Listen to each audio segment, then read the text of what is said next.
ইউনিয়নের, তিনি স্ট্রোক করেছিলেন, হাসপাতালে নেওয়ার পর তিনি ইন্তেকাল করেছেন। ইন্না লিল্লাহি ওয়া ইন্না ইলাইহি রাজিউন।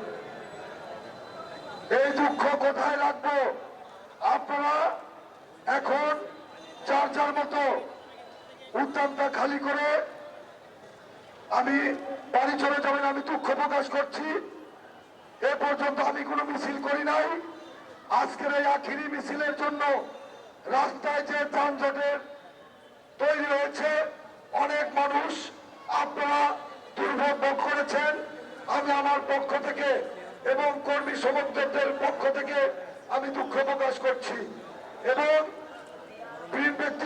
ব্যক্তিত্ব মিডিয়া যারা ছিলেন তাদেরকে ধন্যবাদ জানিয়ে, আইন শৃঙ্খলা বাহিনীর প্রশাসন সকলকে ধন্যবাদ জানিয়ে, আজকের এই সদরবাসী সবাইকে আজকের এই আখিরি মিছিল সফল করার জন্য ধন্যবাদ জানিয়ে এখানেই সমাপ্ত ঘোষণা করছি।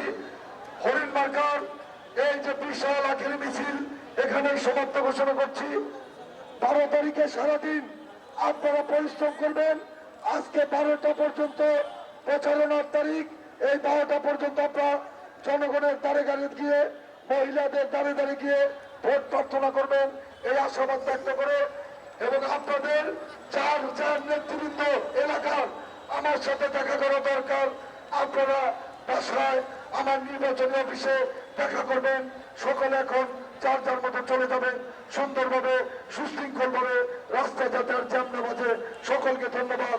আল্লাহ হাফেজ। ইনশাআল্লাহ আল্লাহ রাব্বুল আলামিন 12 তারিখে হরিণের বিজয় ইনশাআল্লাহ শুনেছি। সকলকে ধন্যবাদ।